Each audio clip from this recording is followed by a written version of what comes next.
रूप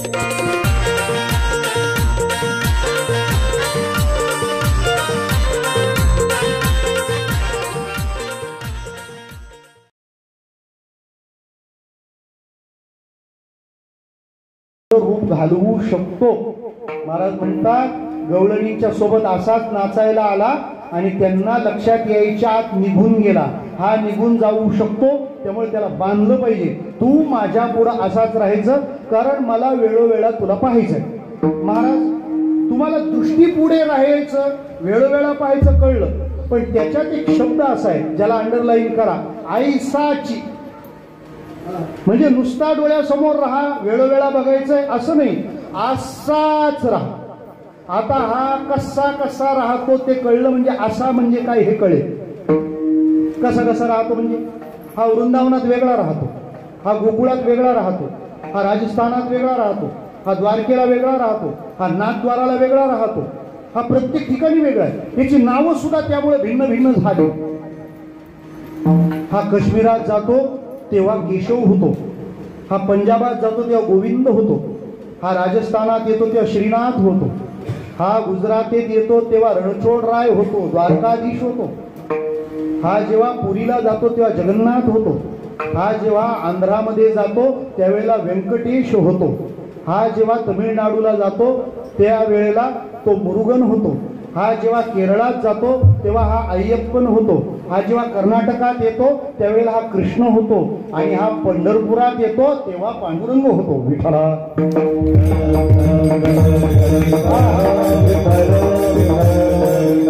आपल्याकडे भारत दर्शन यात्रा फ्री मध्ये आहे.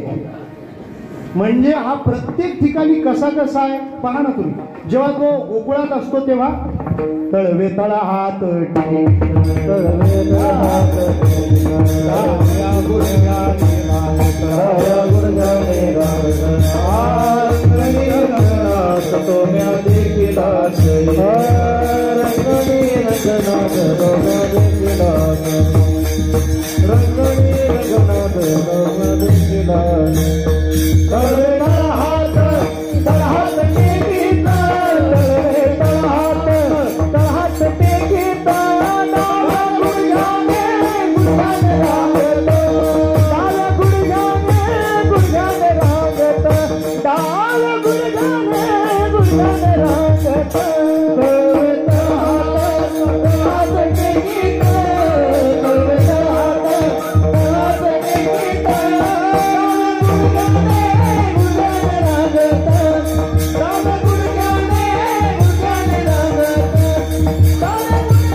तळवे तळहात टिकीत डाव्या गुडघ्याने रांगत रंगणी रंगनाथ कोम्या देखील. हा लोण्याचा गोळा घेऊन धावतो. बरं हा जेव्हा रानामध्ये गाई चारायला जातो पुन्हा चेंज. कसा उमेदवार आहे काय माहिती, निशाने तरी किती बदलतो. खांद्यावरी कांबळा हातामध्ये काठीचा रितसी धेनू सावळा जगजेठी. बरं जेव्हा हा कुंजवनात गोपींसोबत जातो तेव्हा काठी पण ठेवतो, लोण्याचा गोळा पण ठेवतो, आणि हातामध्ये काय धारण करतो, वृंदावनी वेणू कवनाचा माई वाजे. बरं वेणू धारण केला, आणि जेव्हा कंसाला मारायची वेळ आली तेव्हा त्याला ब्रह्मदेवाने सांगितलं आता वेणू खाली ठेवा आणि जरा सुदर्शन चक्र हातात घ्या, का आता ही कामं तुम्हाला करायची आहे. याचा अर्थ प्रत्येक वेळेला तो भिन्न भिन्न भिन्न भिन्न आहे. मग अशा भिन्नत्वामध्ये महाराज म्हणतात तू माझ्या समोर उभा राहा, माझ्या समोर वेळोवेळा बघण्याकरता राहा, पण असाच असाच हा शब्द पंढरपुरात पांडुरंगाला बघू नये. असाच म्हणजे कसाच, समचरण सरोजम सांद्रनीला बुधाभम जगननिहित पाणी मंडनम मंडनाना तरुण तुलसी माला कंदरम कंजनेत्रम सदय धवलहासम विठ्ठलं चिंतयामि पांडुरंग कांती दिव्य जसळकशी रत्नकिरपाकटी प्रभा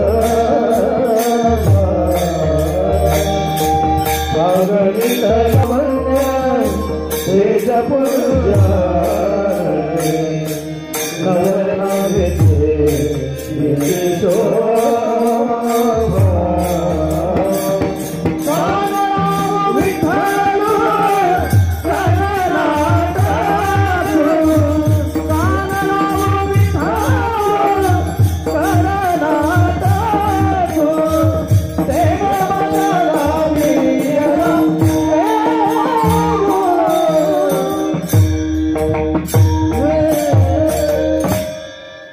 पांडुरंग कांती दिव्य तेज झळकती तीळ फाकती प्रभा अगणित लावण्य तेज पुंजाळली नवर्ण वेती तिची शोभा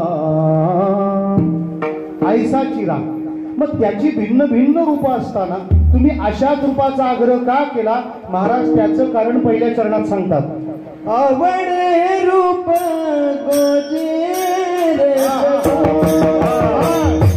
आवडे रूप गोजे रे सगुण आवडे रूप गोजे सगुण आवडे रूप गोजे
ह्या खेळपट्टीवर पण तुम्ही रन काढू शकता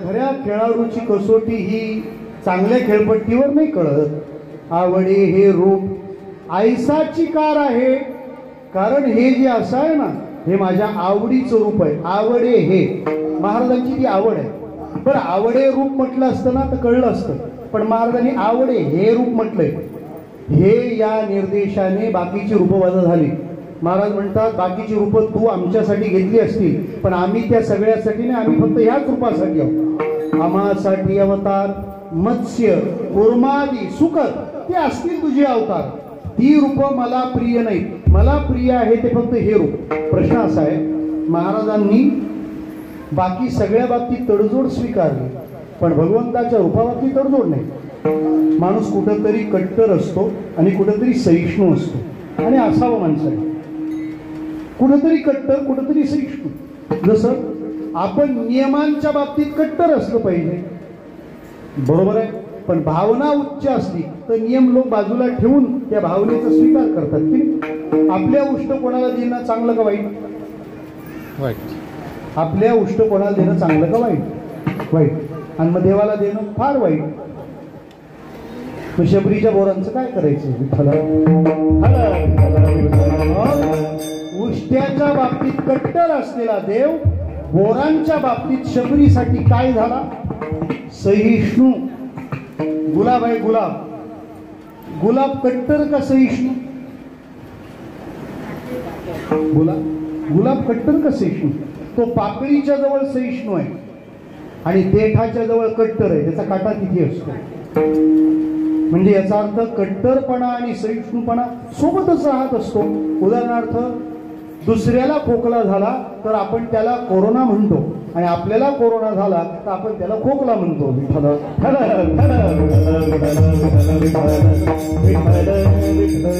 अजून सोपं सांगू का? म्हणजे कट्टर नको राहायला कोणी.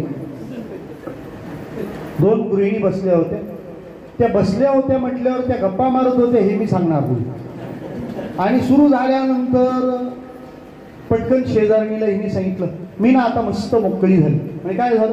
काय नाही, गंगूचं लग्न झालं, एकदम मजेत आहे, ती खाऊन पिऊन सुखी आहे, अफाट श्रीमंती आहे, पाहिजे त्या गाड्या बंगल्याच्या समोर लागलेले, अफाट इस्टेट प्रॉपर्टी, काही विचारू नका. जावई सुद्धा अगदी देखणा गोरा पान.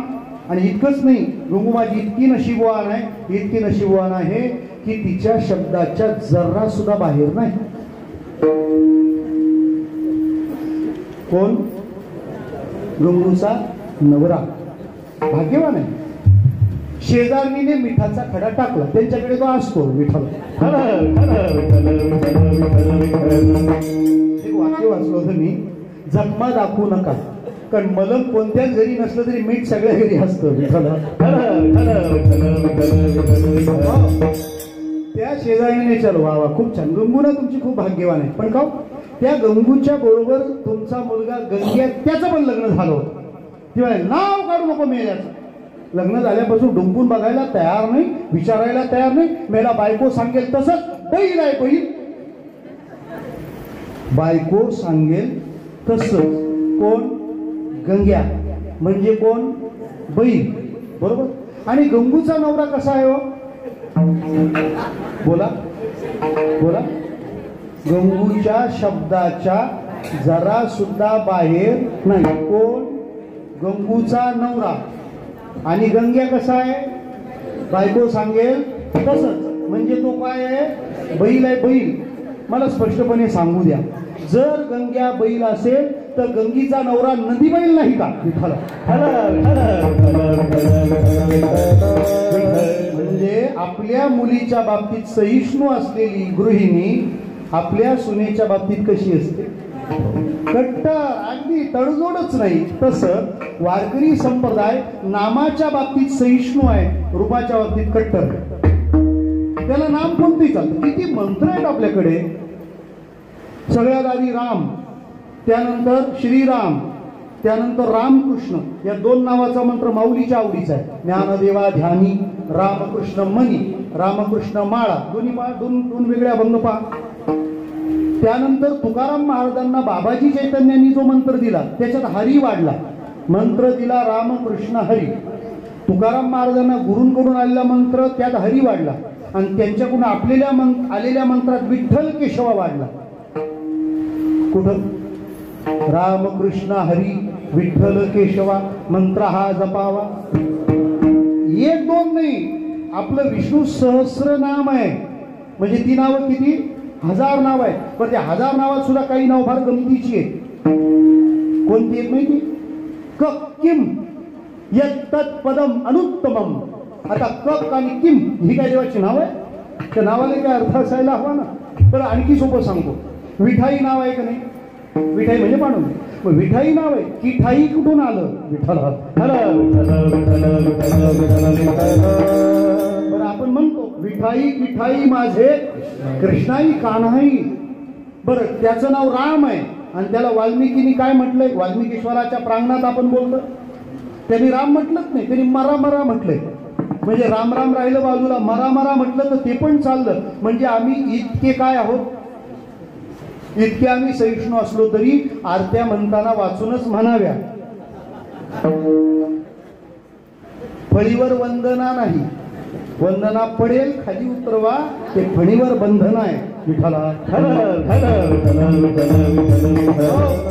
मला कधी विचारलं दर्शन मात्रे श्रावण मात्रे कुठं राहतात? म्हणजे डोंबिवलीला. हे कुठे बघायचंय? आम्ही नामाच्या बाबतीत सहिष्णू आहोत, पण रूपाच्या बाबतीत कट्टर. नामदेव महाराजांना ज्ञानेश्वर महाराजांच्या सोबत तीर्थयात्रेला जावं लागलं ना, तेव्हा त्यांनी फक्त एकच बॉन्डिंग केलं होतं, माऊली मी तुमच्या बरोबर यायला तयार आहे, फक्त माझी एक अट आहे. काय? तुम्ही कोणत्याही देवळात जा, पण ज्या देवाचे कमरेवर हात नाही मी त्याच्या पाया पडणार नाही, त्याला बघणार पण नाही. कटेवरी हात नाही ज्या देवाचे, नेघे मी तयाचे दरुशन, याला म्हणतात आवडे हे रूप विठ्ठला.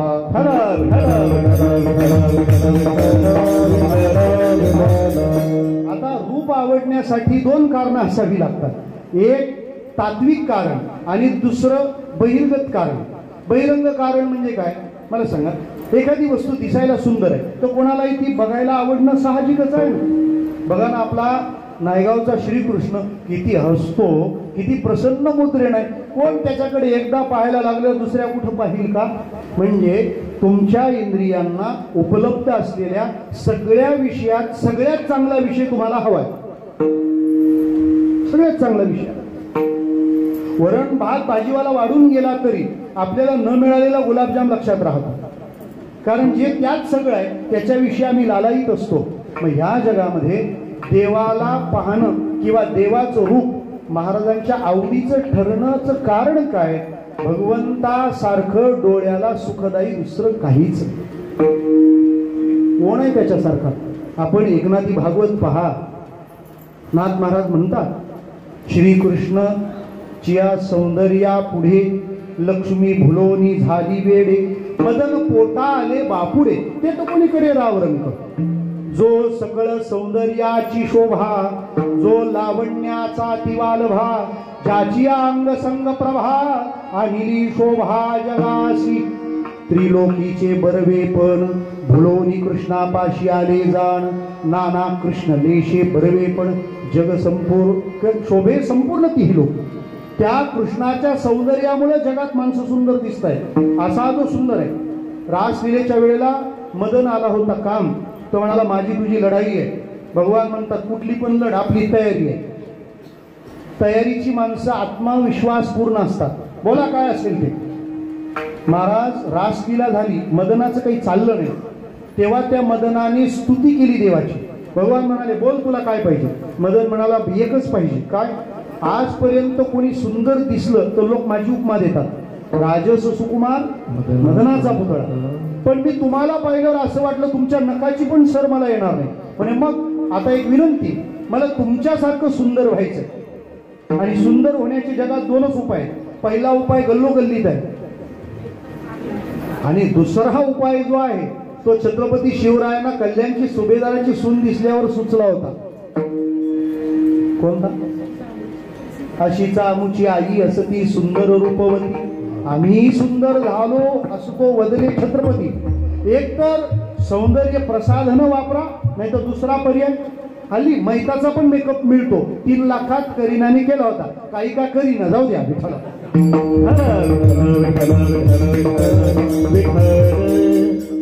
तिला सेफ वाटतं, आपल्याला काय करायचं गेलं? मला म्हणायचं काय? पण कौशल्यामुळे विकीने हिशोब बरोबर केला विठ्ठला.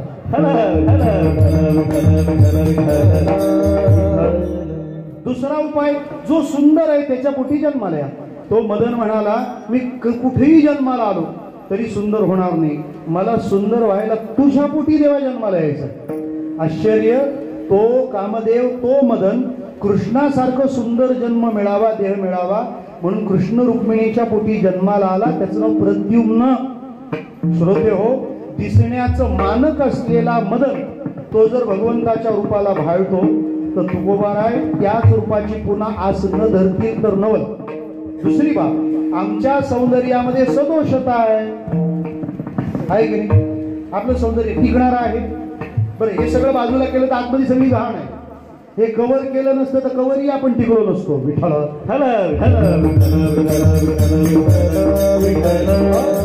आपल्या सौंदर्याला किती उतरती कळा लागते, म्हणून माणसं लग्नाचे फोटो काढून ठेवतात आणि ते म्हातारपणी बघत बसतात. ती दोघं कशी दिसायची ना, ती पण म्हणते तुम्ही पण कसे दिसायचे.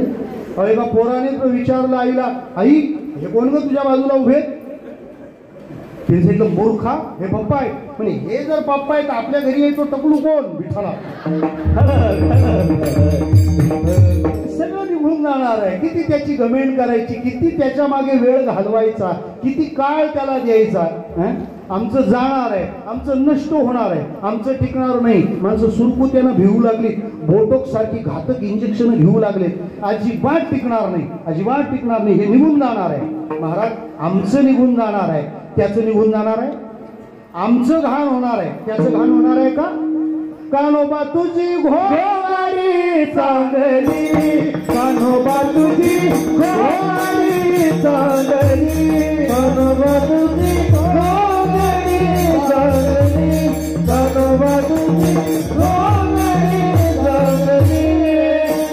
आम्हाची काली वापुली रे, आम्हाची काली वापुली रे, कान्होबा तुझी घोवारी चांगली, कान्होबा तुझी घोवारी चांगली,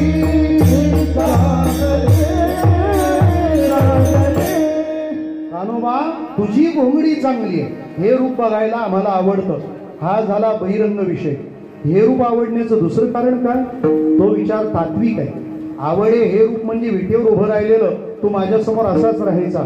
या रूपात महाराजांना काय सुख वाटलं ऐका. त्या रूपाचे त्यांनी चरण पाहिले, त्या रूपाची त्यांनी कटी पाहिली, त्या रूपाचं त्यांनी वक्षस्थळ पाहिलं आणि त्या रूपाचं त्यांनी मस्तक पाहिलं. म्हणून हे रूप आवडे. किती टप्पे झाले, 4. पहिला चरण पाहिले, दुसरा कटी पाहिली, तिसरं वक्षस्थळ पाहिलं आणि चौथं. या 4 ठिकाणी पाहून सुख काय झालं. 4 सुख 4 ठिकाणी होती आणि आपल्याला पाहिजे कारण आपली 3 ठिकाणं झाली, त्यामुळे 4 ठिकाणं गरजेची आहे. पहिलं कुठं पाहिलं, चरणाकडे. चरणाकडे पाहिल्यानंतर माणूस निवांत होतो. कमरेकडे देवाच्या पाहिलं की माणूस निर्भय होतो. छातीकडे पाहिलं की निश्चिंत होतो आणि मस्तकाकडे पाहिलं निशंक होतो. म्हणून लोचन सुखावले. विठ्ठला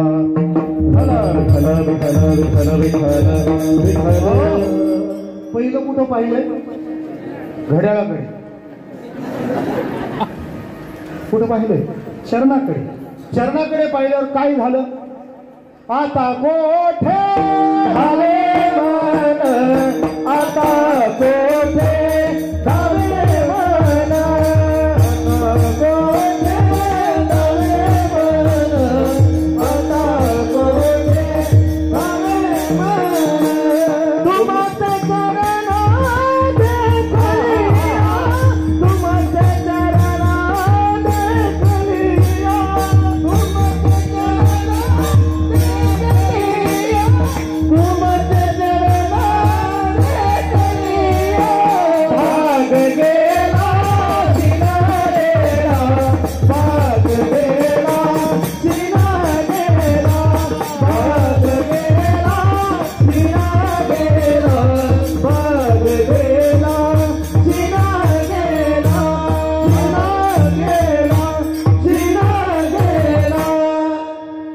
चाललंय. 12:30 वाजत आले तरी चाललंच आहे. आता मोठे धावे मन, तुमचे चरण देखलिया, तुमचे चरण पाहिले. देखिले तुमचे चरण, निवांत राहिले मन.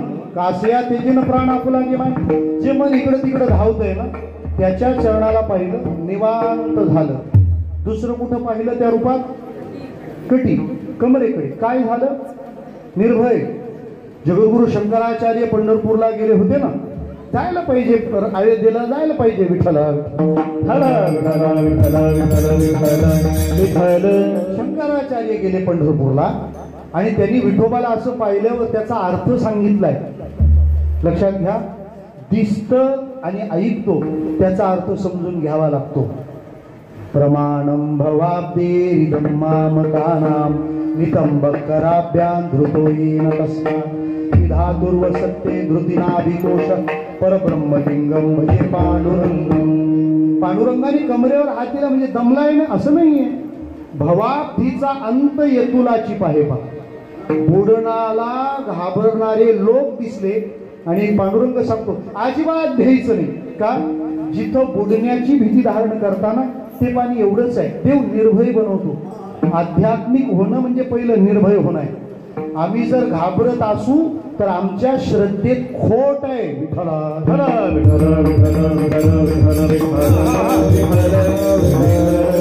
म्हणून गीतेने डिवाइन प्रॉपर्टी सांगितली, दैवी संपदा. त्याच्यातली पहिली खूण आहे अभयम. तुम्ही घाबरत नाही आहात म्हणजे तुम्ही श्रीमंत आहात, म्हणजे तुम्ही आध्यात्मिक आहात.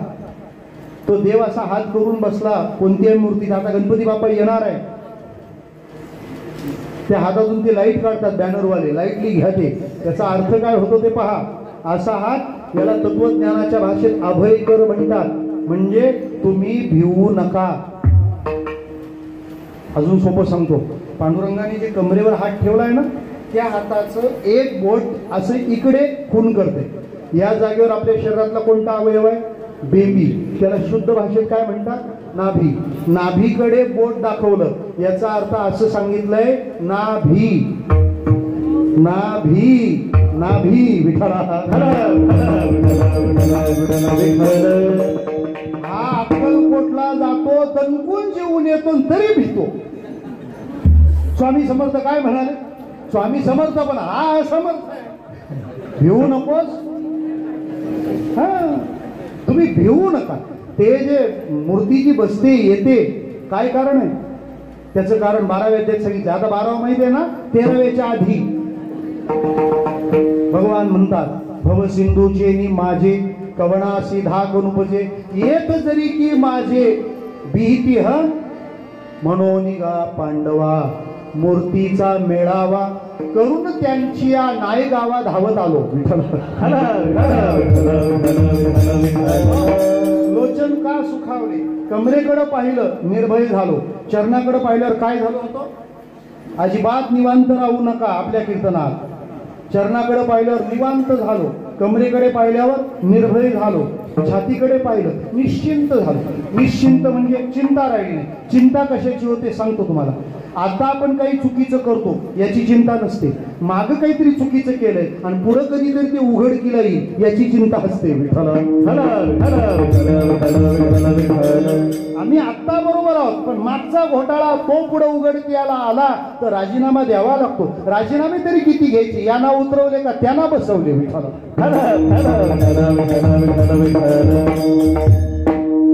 करता काय महाराज, करता काय? भांडणवाला बसवला, दुसरा कोणतरी उतरवला, त्याला उतरवला, हा बसवला, हा रमी खेळतो म्हणून उतरवला, आता दुसरा बसवा. उघडकीला मागचं आलं का पुढचं जीवन धोक्यात येतं. बरोबर. मग छातीकडे पाहिल्यावर आपल्याला चिंता नाही. त्याचं कारण असं आहे, देवतांची परीक्षा करायला घेतली तेव्हा भृगूने विष्णू भगवंताच्या लाथ मारली होती. राग येतो का बघू. राग आला नाही, उलट भृगूचे चरण दाबू लागले भगवान. ते म्हणाले, माझ्या कठोर हृदयावर तुमचे कोमल चरण आदळले, तुमच्या चरणांना त्रास झाला असेल म्हणून कुस्करून देतो, चिपून देतो. त्यांनी सांगितलं काही नाही, बस हाच खरा देव आहे. श्रोते हो, त्याच्या छातीत लाथ मारली तरी तो त्याचा राग न धरता आपली काळजी घेतो. आपण घाबरण्याचं काहीच कारण नाही. त्याच्या बाबतीत केलेल्या चुका शरणागतीनंतर माफ होतात. भगवद्गीता अपिचेत सुदुराचारू भजते मामनन्य भाग साधुरेव समक्तव्यो सम्यक व्यवस्थितो हि स. आजपासून मी जर चांगला वागत असेल तर कालपर्यंतचं वाईट वागणं माफ आहे.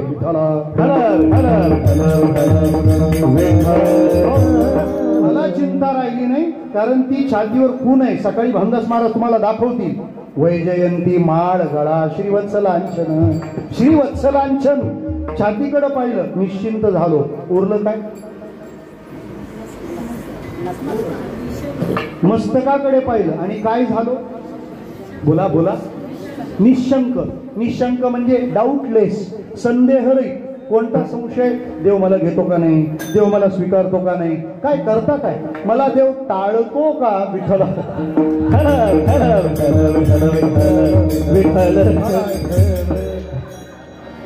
आपण टायमिंग घेऊन जन्माला आलेलो आहे. विठ्ठल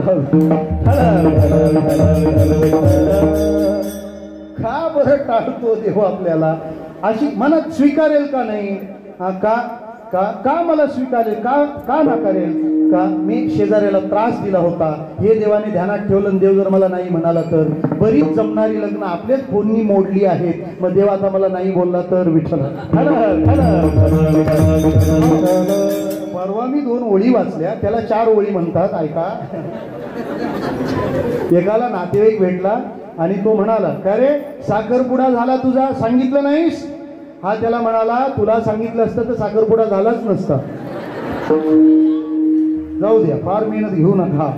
मग स्वीकारेल की नाही शंका वाटते. अजिबात काळजी करण्याचं कारण नाही. का भगवान महादेव एकदा पंढरपूरला यायला निघाले.